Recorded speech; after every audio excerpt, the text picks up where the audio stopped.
Welcome to the A Face for Radio Video Series, WAMC's live Instagram arts interview series. I'm Sarah LaDuke. Today I will be speaking with Anna D'Ambrosio, president of the Munson Proctor's Art Institute in Utica, New York, about how she's living during quarantine and what the museum is offering while it is closed. It's offering lots of online stuff on social media to try to sort of fill that gap, fill that hole, bridge that gap, however you'd want to say it. So I'm going to speak with Anna in just a minute, but first I wanted to tell you again that tomorrow I'll be speaking with Kate Baldwin and Graham Rowett. They are stage and screen actors and singers, concert performers, funny, cool people that I like very much, and I think that everybody who doesn't know them yet who watches tomorrow will enjoy them as well. Next week, I have another great lineup coming. It's almost solid. We're getting very, very close.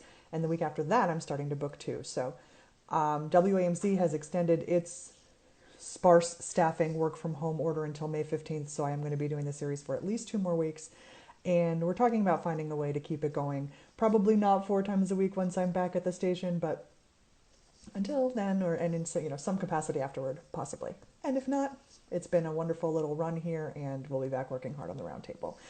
WAMC.org for updates about the station, for all the news updates that all my colleagues are working very hard on, and of course to pledge if you'd like to support WAMC if you're able to. We know that these are very, very trying times. People are incredibly strapped financially. The station, to keep bringing you those news updates, does have to run those. So if you're able to pledge at WAMC.org, we appreciate it, and if not, please don't worry about it. No pressure from me. I'm going to see if Anna is here and invite her in. She is.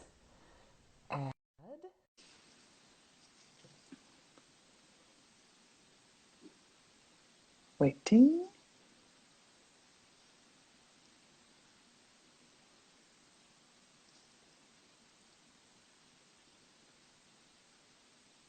While I wait for her to pop up, let me point out again that I have turned off comments.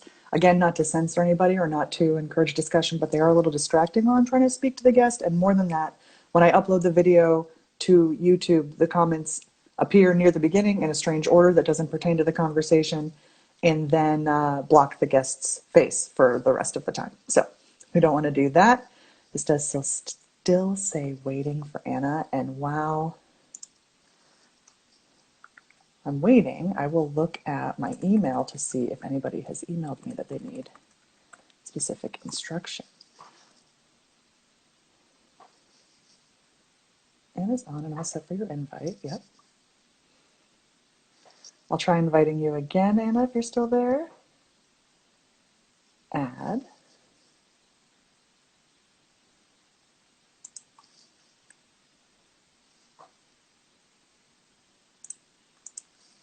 Let's see what this says. She's here. Yep.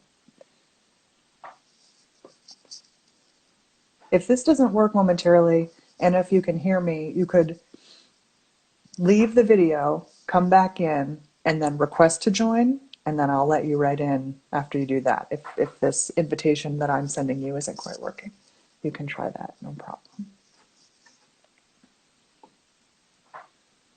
And I will email Joe Schmidt in the meantime to tell him that she can leave, come back, and request to join.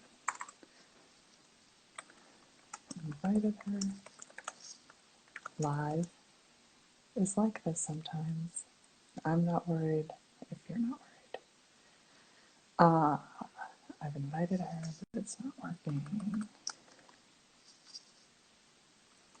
It says unable to join. All right.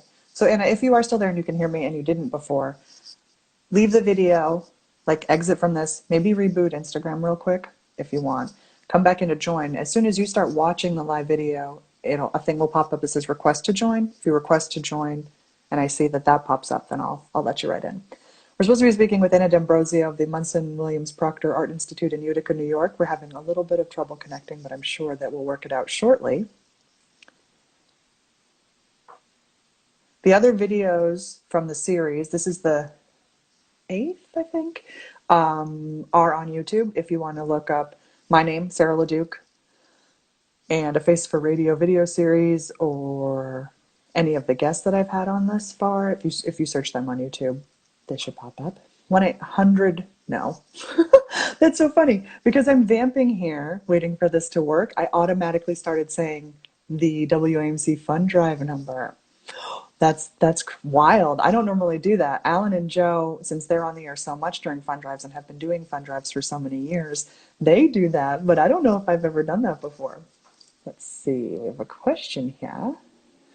She's here. Yeah, yes, indeed. And I'm inviting you to join.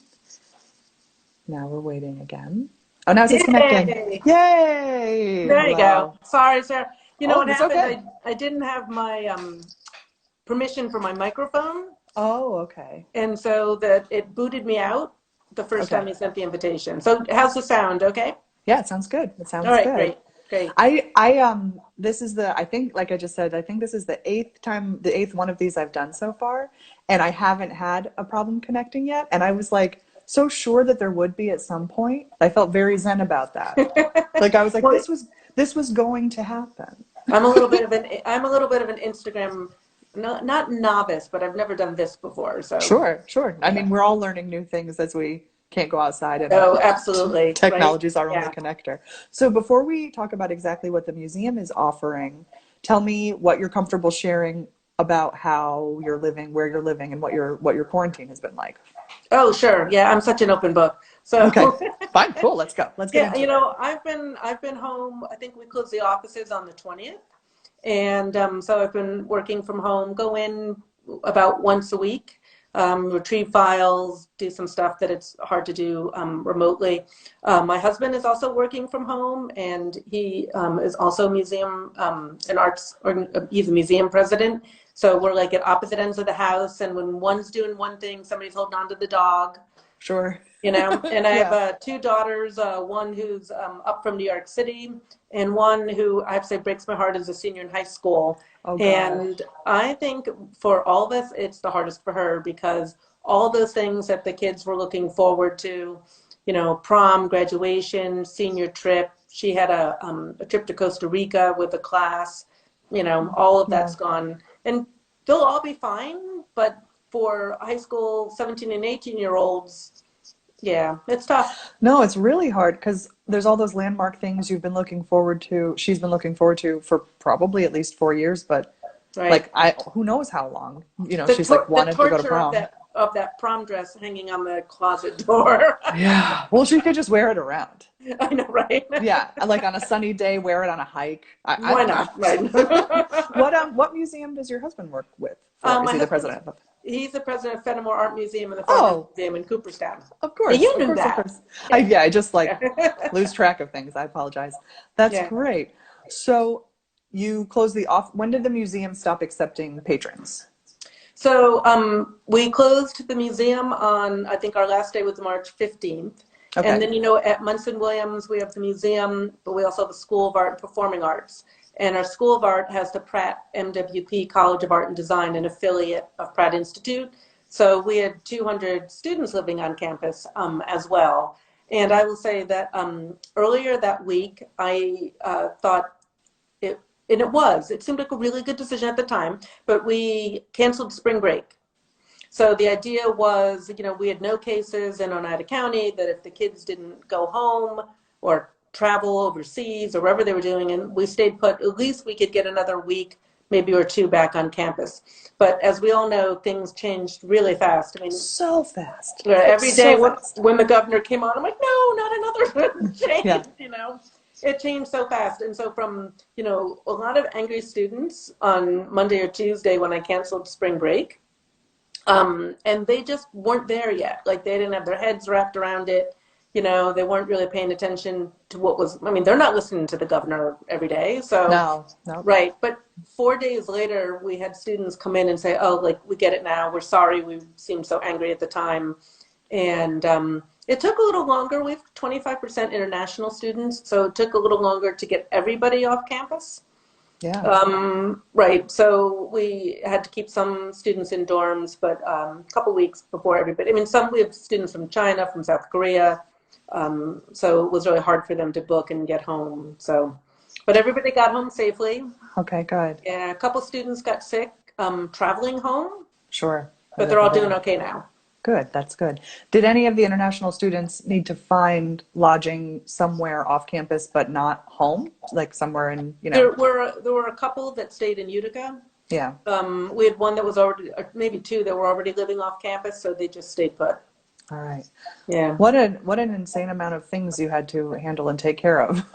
It's and then so naively, like leaving the office on the 20th, taking a banker's box full of stuff, thinking, oh, maybe I'll have that chance to do those projects that I've been procrastinating or revise that policy we've always wanted to work on or something. And no way. I mean, I haven't opened that stuff. It's really nonstop from getting up and going and getting online to now really optimistically thinking about getting back on campus. Right. So when did you decide you would work through Facebook, Instagram, YouTube, and Twitter to give people art while you're at home and with your staff, of course? Yeah, so we were doing it already. Sure. We just kicked it into overdrive, I will say. And, right away, I mean, the staff has been so fabulous. I mean, we jumped on it right away and got a calendar into place. I think, the first few days it was, thinking about who, what, and how, but we quickly got a calendar into place. And then we've added stuff as we've gone along. And things I imagine that we will keep even once we get back on campus because they're new opportunities, they've been successful. And turning events into online events has been interesting. Mm-hmm. We do a First Friday cocktail party at the museum the first Friday of every month, with live music, like crafts that you can do, micro tours, and cocktails, right? Mm-hmm. So we did the First Friday live last month, and I had fingers crossed, and it went really smoothly. So we're doing that again tomorrow. What's on the schedule for tomorrow's First Friday? What's going to happen? So we've got a blues musician. We've got we do not a micro tour, but we do a little segment with the curator of modern contemporary art, Mary Murray. We have guest mixologists, so you can make your cocktail at home. Cool. And we have a craft component as well. So kind of last month it was calligraphy. So a little something that you can do at home and follow along. And it just goes segment to segment live pretty easily. So the team who's put it together has done a fabulous job. I'm Sarah LaDuke. This is the Face for Radio video series on WAMC Radio's Instagram Live. I'm speaking with Anna D'Ambrosio, president of the Munson Williams Proctor Arts Institute. It's a long name. It's okay. And I always want to get the S's in the right place. And then I sometimes don't, but it's great. It's mwpai.org for more information and links to all of your social media profiles. What are some of the other things that you're working on? Some of the other things that you guys are putting out there? So we have a performing arts spotlight that happens once or twice a week, and then we just added film series. So now that you can access films that are not available on Netflix and Amazon Prime, and you can access them through Munson Williams webpage.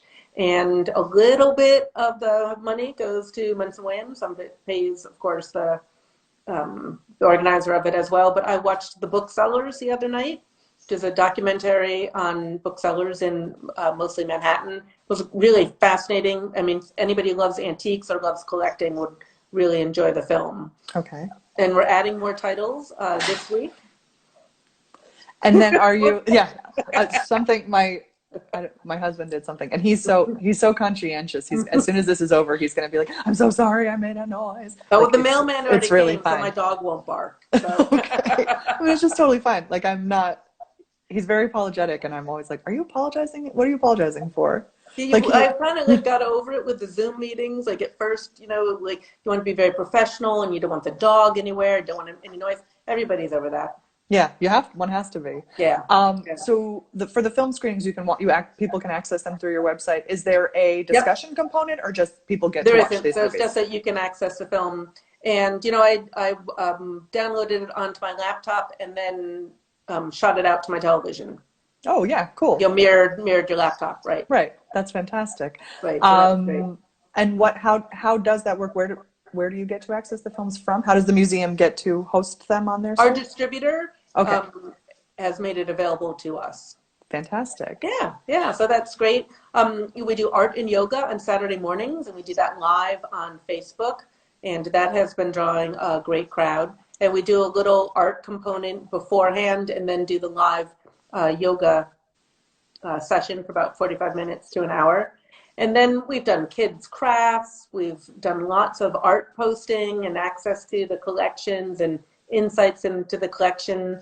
And then we're following, if you've been following the Getty, where the Getty got it started asking people to recreate artwork themselves. They're so funny. They're so funny. We're doing that. We posted a really adorable one yesterday of a folk art portrait of a girl and a mom who dressed her daughter up just to look just like the portrait. All right. So if anybody's watching doesn't know what we're talking about, let's explain this a little bit better. You go because you're the guest. Okay. So, well, the Getty got it started so that you take a famous artwork and you recreate it at home, and then you post the artwork and your recreation get posted side by side. And so some of them have been hysterical. Some of them have been spot on. Many of them have used toilet paper as a prop. I'm sure. Kind of the running coronavirus joke. Right. But then it's like, are you wasting it? Are you you could re-roll it in a lot of cases. Right. Or not re-roll it, but use it. Someone who took a very full white collar, like from a Dutch portrait, and recreated that with rolls of toilet paper around their neck. Yeah. Or when people have those huge gowns in like an old portrait, then they're using basically like comforters and sheets draped creatively all around. It's really fun. They're very fun. I keep seeing them only catch as catch can. I need to follow the accounts that are posting them just so I can see more of them because I smile every time. And people are so creative. They're so creative in their homes. Yep. For the art and yoga events you were just talking about, that's on Saturdays, you said? That's on Saturdays from 10 to 10:30 is the art component, and then the yoga starts at 10:30. And that's live on Facebook. Can you tell me what the art component has been or will be? Tell me what some of those are. So I don't know what it is tomorrow. Okay, that's fine. Last week, Mary Murray, our curator of modern and contemporary art, focused on some watercolors that were centered about spring as a theme. Wonderful. And who is leading the yoga for you, or is that varied too? Does that change? It's been a couple of different instructors. Cool. Yeah. And how do you find them and get them to be involved to do this for you? So we do art and yoga. We've been doing art and yoga in the galleries for, I don't know, 11 or 12 years. Where have I been? What am I doing? Why don't I know about that? Well, it's interesting because many museums do it, but I have to say, Munson Williams was doing it really early on, before 12 years ago. Yep, we've been doing it for a long time. So it was natural for us to transition that to live through Facebook. What else do you want to tell us about? Oh, let's see. So we've been doing little curator spotlights and focusing on your favorite work and crafts for kids, and also posting a lot of the student artwork. Both you can see that through the Pratt MWP Instagram page or the Munson Williams page. Because for our Pratt MWP students, it's a real disappointment. The sophomores, they only spend 2 years with us, freshman, sophomore year. Then they go down to Brooklyn, and they always have a big show at the end of their sophomore year, and their work is amazing.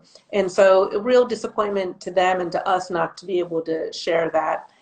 And we do our own little commencement when they leave our campus and go down to Brooklyn. So kind of like we were talking earlier, those monumental events that you really look forward to that the students don't have the opportunity to do. So doing as much as we can, posting their work. We're going to be recording a commencement event for them. So the workarounds are something, but it's unimaginable how much people, especially like we said, like everybody is going through something. But then kids of all ages, they're really they're just losing, it's wild. I don't have the words for it, but I feel it's so terrible for them. And then also, the teenagers who have to only be home with their families, that's really hard because they mostly talk. Yeah. No, I mean, I would say no matter how good the parental relationship is, and I'm not assuming anything about your family, but like No, but kids yeah. mostly talk to their friends. They don't want 24/7, right, right. Yeah. Yeah. And I am just grateful that for me that I'm not also having to work as a teacher, because I really feel for the parents who are working full time from home and also doing education. I mean, that's got to be hard. So, Yeah. but speaking of education, we also have a YouTube channel, Munson YouTube channel, a lot of great videos on that, from curatorial talks and exploring the collection to our ceramics instructor has been doing some really fun videos where she's set up in the studio, and they speed up so you can see her create. Like at Easter time, she did eggs, and she's done vases, and it's really kind of fun to watch process. Oh yeah, definitely. Yeah, I think people are fascinated by process. Yeah, absolutely. Yeah, well, so like we all have that the scenes. that video. Is it Sesame Street or Mr. Rogers? I think it's Sesame Street video of the crayon factory. Oh, I remember that. Everybody does. Everybody That's does. Really funny. Throughout the generations. Yeah. But yeah, anytime a potter that I follow a number of potters on Instagram. Oh, you do? Okay. If they wind up that wheel of theirs and start making a mug or a bowl, I'm watching. I'm always watching. It's very like beautiful and technical and kind of meditative to watch them do it. So that's wonderful that you're offering those too. Well, we're gearing up. We're hoping, fingers crossed, that we'll have our community arts program up and running this summer. We're planning on what we can do so we can offer our adult classes, but space people out appropriately and have, the plein air classes where they're painting outside. We're hoping those should be able to run. Yeah. But we're thinking about how we can set up the studios a little bit differently so that people can work but can be socially distanced from each other. We will not, hasn't been announced publicly, so I can announce it here. We will not be running children's or teens programs this summer, or our pre-college program. The pre-college program is going to be in July, and that brings 40 to 50 high school students to live in the dorms, and so that didn't seem like the thing to do. Now.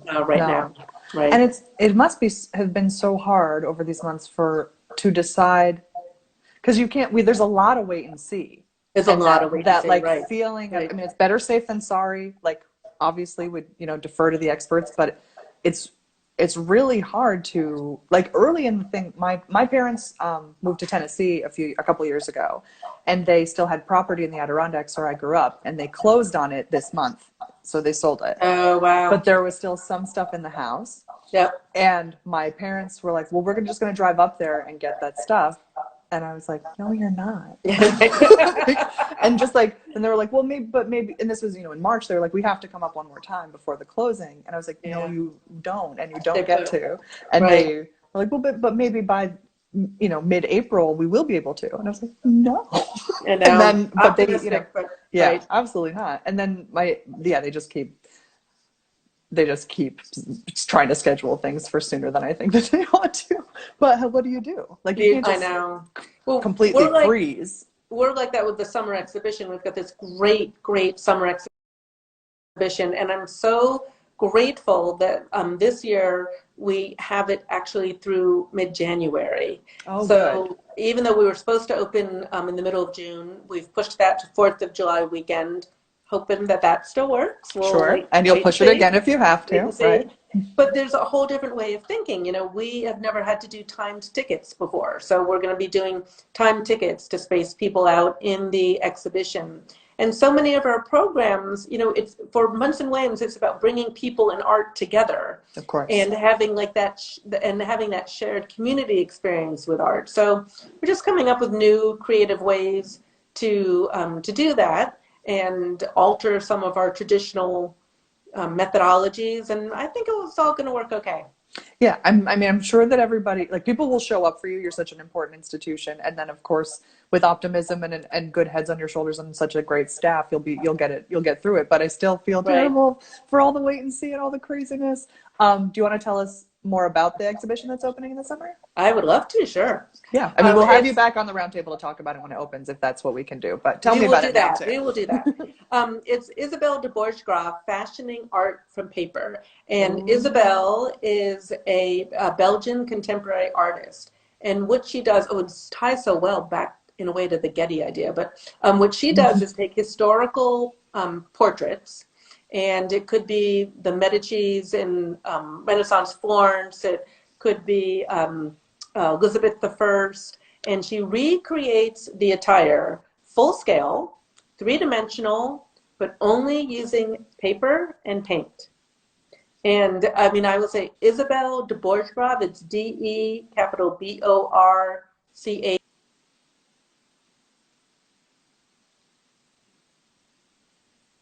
You froze. Oh, I was going to say, you froze while you were spelling, and I was like, oh, great. You want to take it? No. No, yeah, it said potential spam, so yeah.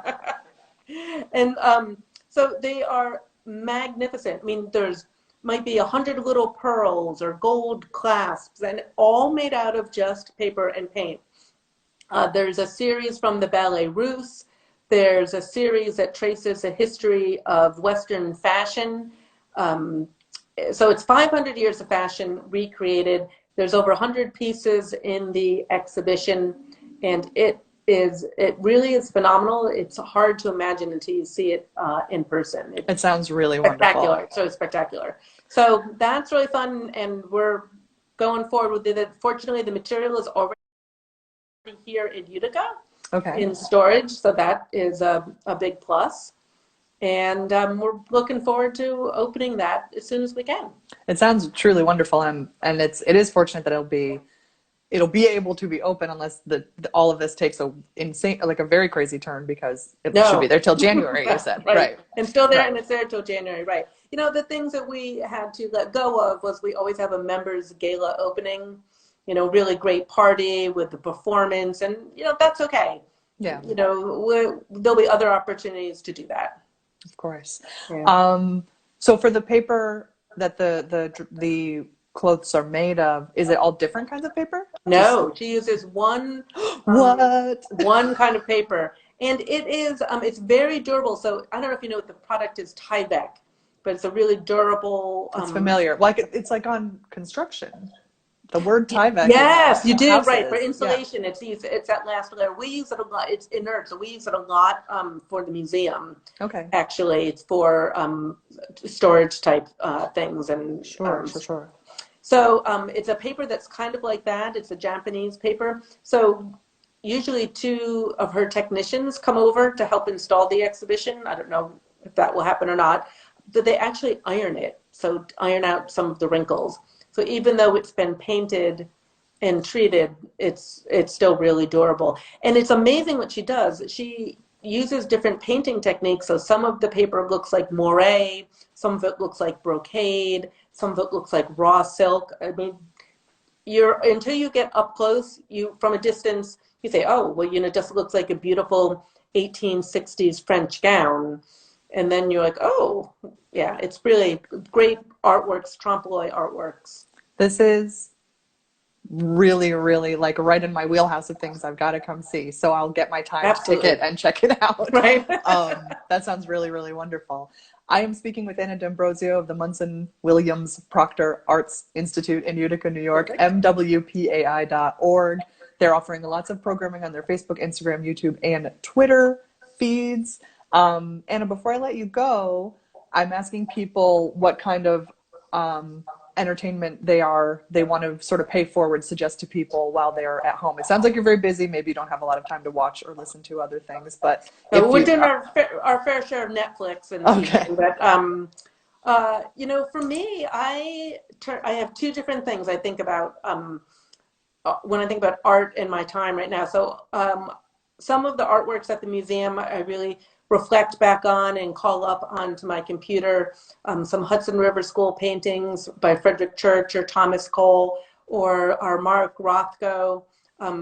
Those are works that I feel kind of meditative and peaceful and reflective and calming. And I think art really does that for us in a time of crisis.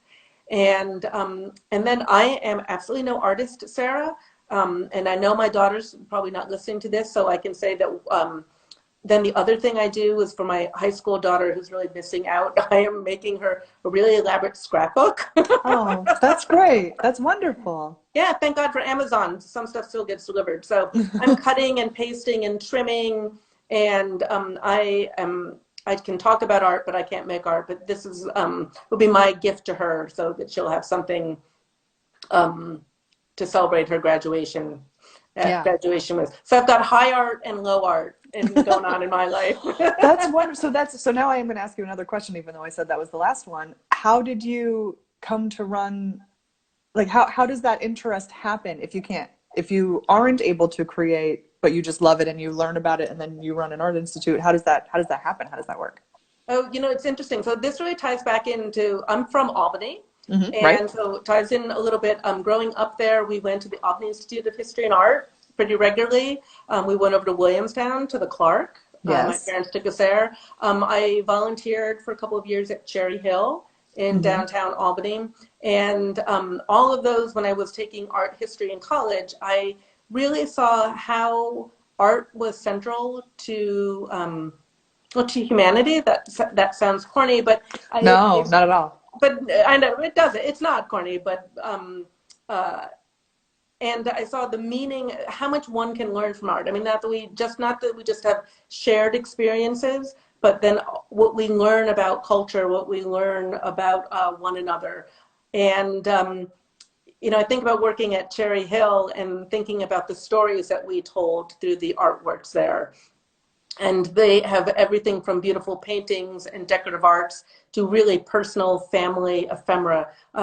One time working up in the garret with the curator, we had jars of hair, of the family's hair that had been preserved for jewelry or other memorial type things. Right. But when you think about a painting, or I'm a decorative arts historian, and you think about a piece of silver and who made it and who used it and why were the initials important, and where did the silver come from and who was actually mining that silver? I mean, there's so many dimensions in artwork and the stories that it tells. How was the object used? Was it used in somebody's parlor? But then who was cleaning that object?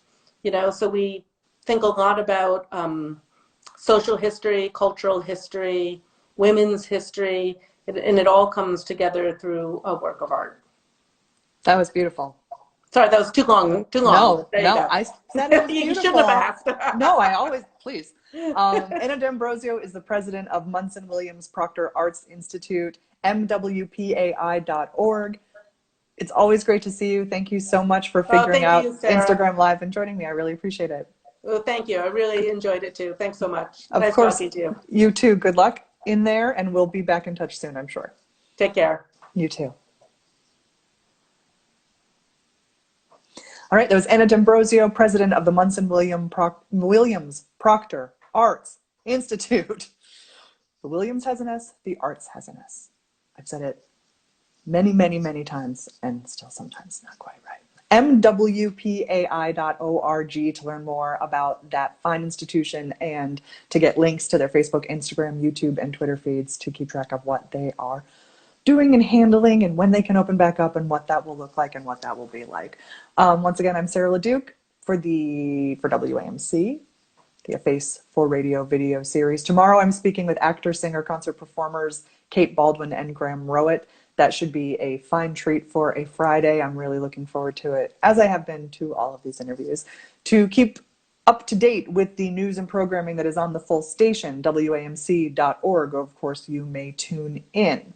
Thank you for watching. Thank you to Joe and Anna at MWPAI for helping me get this one going. And I'll see you tomorrow.